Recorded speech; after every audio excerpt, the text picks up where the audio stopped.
Hi everyone, here's the Bookchemist once again, and this is going to be a gushing review, but you must absolutely drop whatever you're doing and read The Golden Gate by Vikram Seth. Golden Gate is a novel in verse, a genre I discovered relatively recently, I think through my friend Gregory Dowlin's recommendation of Aaron Puchigian's Mr. Either Or.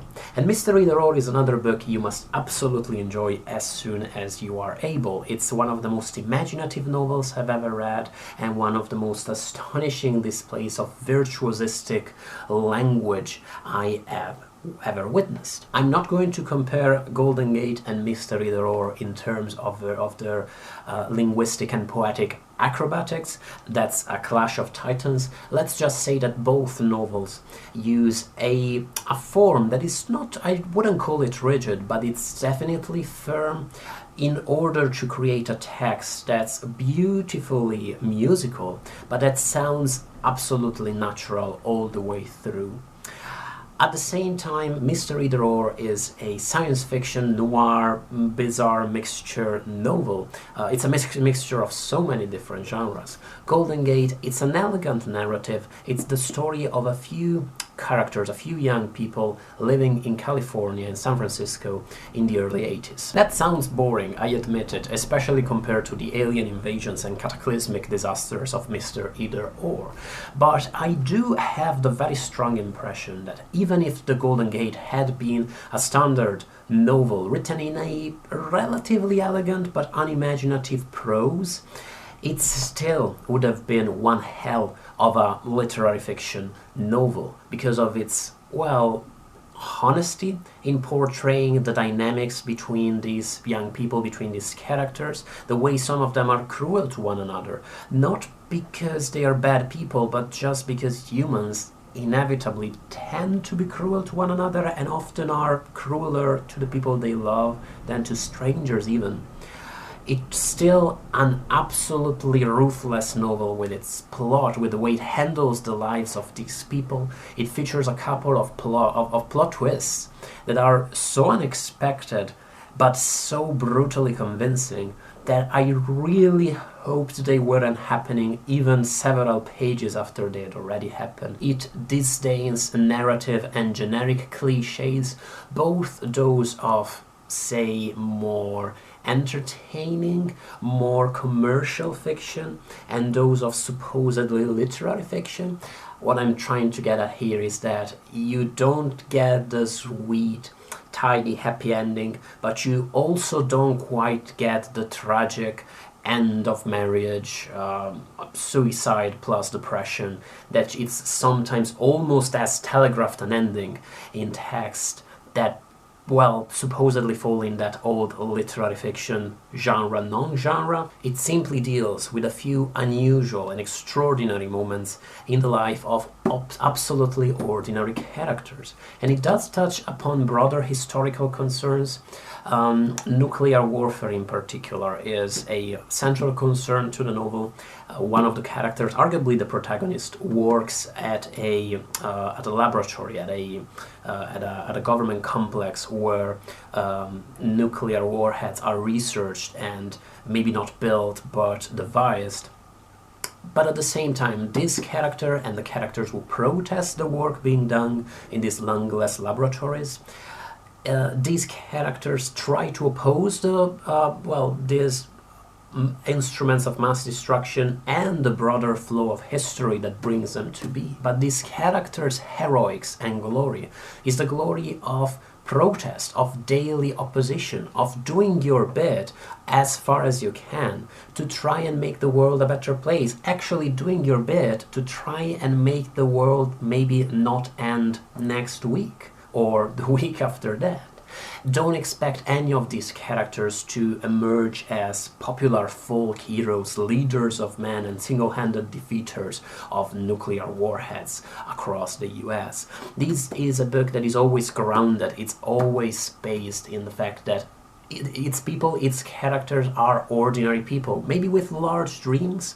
One of the protagonists, Janet, dreams, is an artist and a musician, and of course dreams of greatness, of being recognized. But she's a failing artist, and she struggles as so many more artists.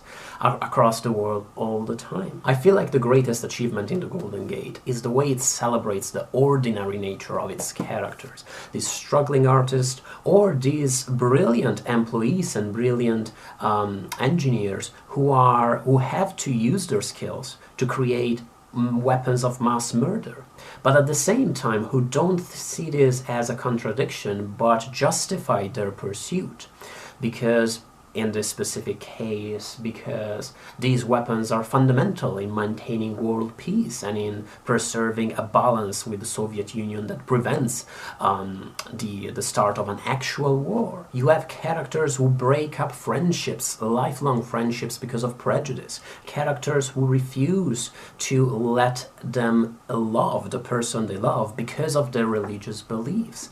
But I don't think I can remember, at least in my recent readings, a novel that felt so perfectly choral, a novel where the voices of all these characters contribute to this picture of California in this historical novel.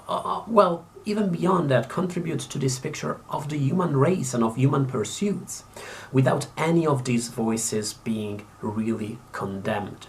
Obviously, some of these people behave despicably to one another, but that's part of their human nature. It is pretty clear through the narrative that that's the way they cope with the paradox and the perplexities of existence. They're not condemned for their prejudices. The book is not in the business of making these characters look bad, even while it obviously does not condone their prejudices and show them as bigotry, pure and simple. In its form, Golden Gate presents the lives of these characters with a wonderful mixture of grandeur and of the quotidian. Even if it's in its language, especially in the language of the conversations happening between these characters, you find a great mixture of slang and everyday terms and of bizarre, almost archaic turns of phrases that somehow work. This is a novel where 1980s yuppies will sometimes speak like they're out of Paradise Lost, but that somehow still works. Let me give you an example. This is a conversation that happens pretty early in the novel between that guy who works for the nuclear warhead center and a friend of his, an ex-girlfriend who's a sculptor. He is having some kind of, not midlife crisis, say mid-20s crisis, and he asks for her advice to cope with his lack of purpose, to cope with his solitude, and she suggests that he puts out an ad on a newspaper for a partner. The novel is written in iambic tetrameter and in sonnets, and I'm going to read a sonnet where they talk about this possibility. What? Advertise? You must be joking. I'm serious. Jan, you're nuts. I'm not. You know, Jan, you've had such a soaking in Tsingtao, you don't know what's what. Me advertise? You must be kidding. Kiddo, I'm not. Just do my bidding. Take out an ad, right now, today. Young handsome yuppie seeks. No way.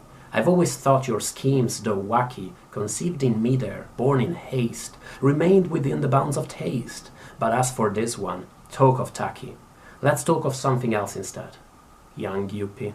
Better dead than read. Golden Gate is a wonderful novel. It's such a beautiful work of art, built out of words, built out of the humblest possible ingredients, that there is no way whatsoever I can do it justice in the course of any sprawling, rumbling review. I think that if you just give it a chance, if you just read the first few sonnets, the first few pages, you will see by yourself the genius of it, and you won't be able to put it down. It flows incredibly fast. It took me a few hours to finish, but it's also the kind of work where you want to dedicate each individual sonnet that composes it the time that it deserves. It is definitely the kind of novel you want to start rereading as soon as you've reached the first page. I have no doubt that it's the kind of novel I'll find myself going back to time and again, maybe to reread a few genius sonnets, a few genius passages and verses, maybe to reread the entire thing. I absolutely adored it. I highly recommend you read it, and if you do, by all means, let me know what you think about it in the comment section below. If you read other of Seth's works, let me know how they are. Let me know if you recommend them. I know that his Masterworks is sometimes considered a suitable boy, which is one of the longest novels ever written, apparently. I'm curious about that one, but I'm also pretty scared by it for obvious reasons. I look forward to discussing this and more in the comment section. Thank you as always for watching. Bye guys.